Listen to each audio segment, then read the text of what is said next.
L'écrivain et journaliste indépendant allemand Ernst Wolf a écrit dans un article du 21 novembre que les mesures contre le I servent de préparation face à de plus grands conflits sociaux internes. La France en particulier est soumise à une pression économique croissante due à la crise de l'euro. Pour augmenter sa capacité de concurrence sur le marché mondial, le pays doit prochainement réduire les prestations sociales, durcir la loi du travail et abaisser le niveau des salaires. Toutes ces mesures vont provoquer une résistance sociale considérable à cause des inégalités sociales déjà existantes dans le pays. Cette résistance va pouvoir être réprimée au moyen de toutes ces mesures de limitation du droit de rassemblement, de surveillance Internet élargie et de l'extension des pouvoirs de la police Lors et d'une de l'armée. série d'attaques à Paris le 13 novembre, les 8 agresseurs présumés des autres pays de la zone euro se trouvent également face à des problèmes sociaux énormes d'après Wolf. Considérons par exemple la milice terroriste problématique des réfugiés en Europe. Revendique apparemment ces attaques à la frustration et à la violence. 7 terroristes sont morts lors des attaques, et on recherche d'autres complices et instigateurs. Et d'autre part aussi, parmi les demandeurs d'asile, les enquêtes mènent entre autres vers la Belgique où habitent plusieurs des agresseurs. Après les attaques du 13 novembre, on a mis entre les mains des gouvernements de frayeur des moyens et des pouvoirs immenses avec lesquels, apparemment sans transition, les protestations citoyennes, une vague de mesures de sécurité et de politique extérieure et intérieure.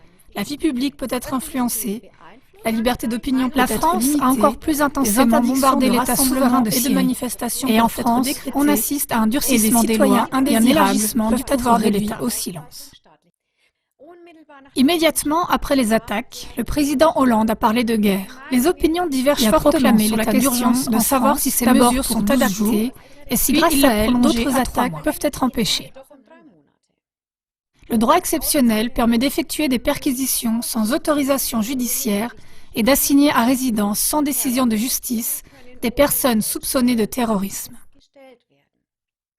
Le rôle de la justice est en grande partie annulé et d'importantes attributions sont conférées à la police. La radio-télévision suisse SRF, le 18 novembre, rapporte que dans une prochaine étape, François Hollande veut apparemment écrire une sorte d'article de crise dans la Constitution. Des manifestations ont été interdites.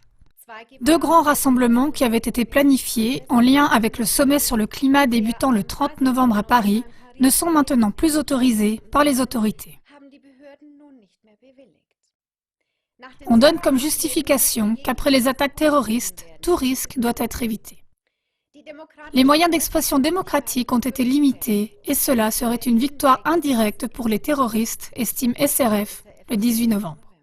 Le président d'honneur de la Ligue des droits de l'homme, Henri Leclerc, doute qu'il soit intelligent de précipiter des mesures importantes sous l'effet du choc causé par les attaques terroristes, comme par exemple de réformer la Constitution française.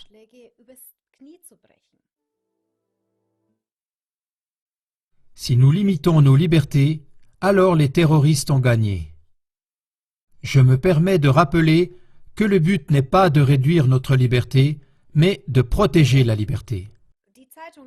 Le journal Le Monde a cité le spécialiste de la Constitution, Bastien François, qui estime que la réforme remet en cause de nombreux droits fondamentaux. Elle va dans la direction d'un Patriot Act français. Le Patriot Act, qui est entré en vigueur aux États-Unis immédiatement après les attaques terroristes du 11 septembre 2001, a amené de vastes restrictions du droit des citoyens américains.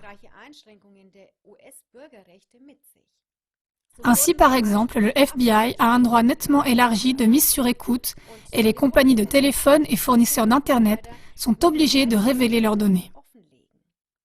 Des perquisitions peuvent être entreprises sans que la personne concernée le sache.